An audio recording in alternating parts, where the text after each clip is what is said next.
Welcome to the Agent Effect. I'm your host, Paul Jarrett, and I'm delighted to be joined today by Leo Mackay, who needs little introduction. From serving as a US Navy fighter pilot to advancing veteran services as Deputy Secretary of Veteran Affairs, he now guides strategy and ethics at Lockheed Martin and serves as a board member at several Fortune 500 companies, including ours, Cognizant. Welcome to the Agent Effect, Leo. Thank you. I'm very happy to be here.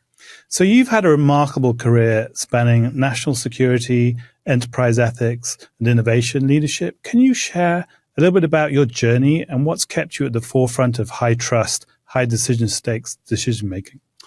Well, I've gotten a lot of good help from great mentors over the course of a long career.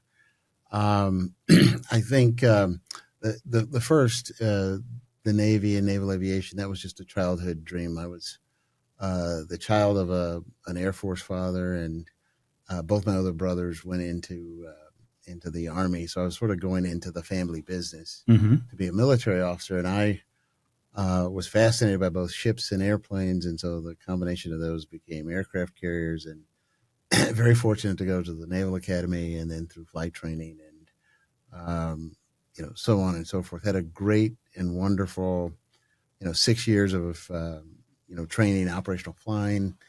And then the other 6 years I did on active duty was very different. I did 3 years in graduate education, a year teaching at the Naval Academy, and then 2 years as the military assistant, kind of a special assistant to Ash Carter, who later became Secretary of Defense, who chaired my dissertation committee at Harvard, and who brought me in to be his military assistant.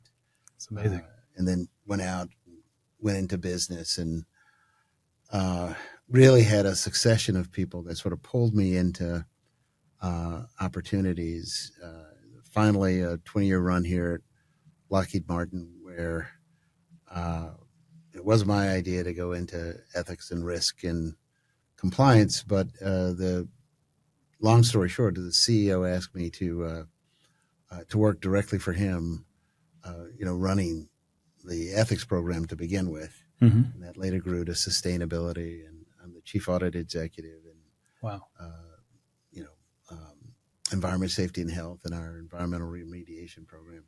So it just built upon itself after that. But I kind of figured, when a chief executive asks you to work directly for him and says, "I have a program I want you to fix," you're probably wise to do that. Absolutely. And never made my way away from that, and have enjoyed it ever since. That's fantastic. Well, I mean, just from your vantage point, kind of being on a corporate boards and your experience in security, where are you seeing the most traction with AI, would you say?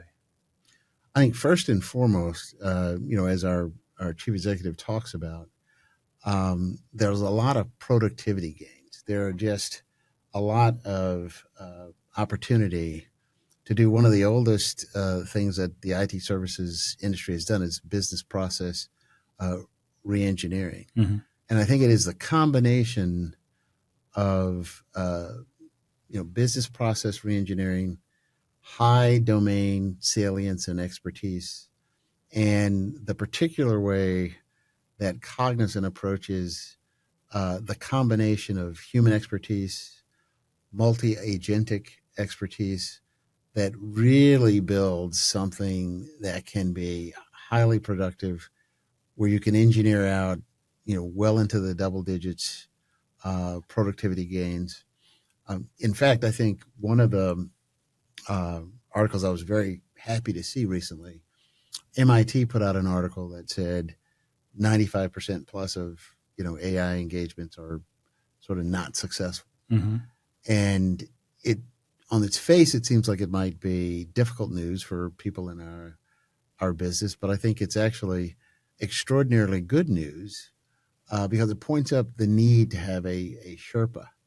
You can't just open up a box of AI or give all your employees access to ChatGPT and expect 15, 20, 30% gains in productivity. That comes when a knowledgeable partner like a Cognizant with deep domain knowledge works with your company to extract value that is there for the taking with a proper combination of human and multi-agentic AI expertise. And so I think we're doing, very necessary work that is compelling. And I think you're going to start to see it show in some of our financial performance as we go through the quarters and in the years as we go forward. And when you think about agents, do you see them, playing a long-term strategy in AI adoption? Like, where do you see them coming in? And it's sort of my home company, if I can call it that, Lockheed Martin. All the rage now is, and it has been for 10, 12, 15 years, network-centric operations, network-centric warfare, joint all-domain operations. And that is the combination of effects. It is multiplexing and using every asset that you have on a battlefield as both a sensor and a shooter, and networking all the information so that every player on the field can do a portion of the job depending on the context. I think there are direct parallels between the power of the network and what we call multi-agentic approach to AI, where it is the combination of AIs, working with people, optimizing both the product and process of the AI, but also of the human element to produce breakthrough performance. So I'm very, very excited about that phase. I think in due time, and I think nothing takes very long in the AI world. You're going to start to see AI dependent approaches to business and business plans. We were talking a little earlier today, and I told you I'm going to have a breakfast in a couple of days with a startup entrepreneur who actually has a business plan that is not possible without AI. And so it's not an AI productivity play. Mm-hmm. It's an AI enterprise that's enabled by AI to produce really breakthrough results if she and her company can be successful in a core project, a core problem. This one happens to be in logistics and the like. But those problems are out there. There's both the productivity side, but there's also work that will be created, enabled by the creativity of bright minds working in tandem with multi-agentic networked, if you will, systems to produce optimal outcomes. So I mean, you sit on the board of a lot of companies. If you've got these C-suite people and they're looking to engage in AI and agentic AI specifically, what questions should they be asking their organizations about, their readiness and to adopt agents and so on? I actually think they need to first answer the question, with whom do I need to partner? Because that is actually the key. Who is going to bring to the table, habits and patterns of mind? If you've got it, a demonstrated track record, deep domain expertise, because that's how you engineer processes that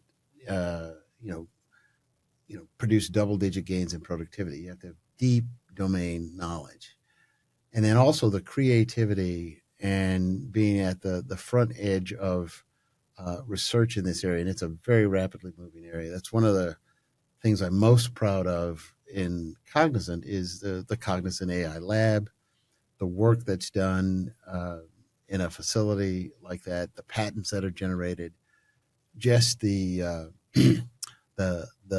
enthusiasm and the sheer intellectual force, to push into the next wave of AI, because it is not all static.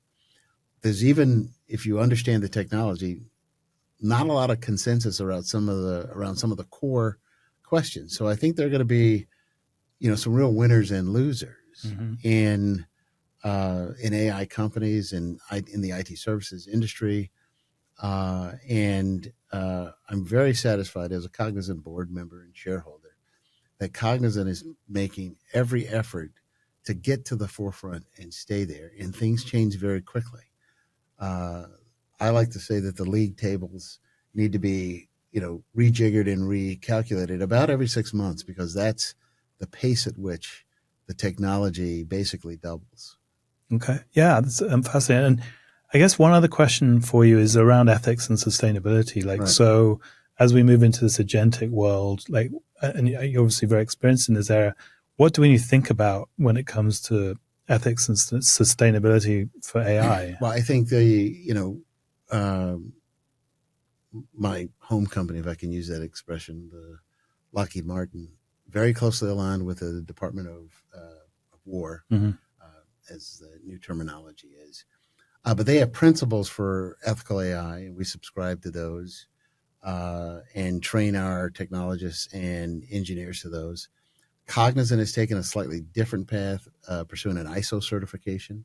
I believe Cognizant was the first company to achieve that. I think both are valid paths, but attention to the ethics of AI, and especially in areas like explainability and the like, is key. And also giving your technologists and engineers the opportunity to voice any ethical concerns that they have. And I know both those companies, both Lockheed Martin and Cognizant, have very strong and robust ethics programs, and that's important.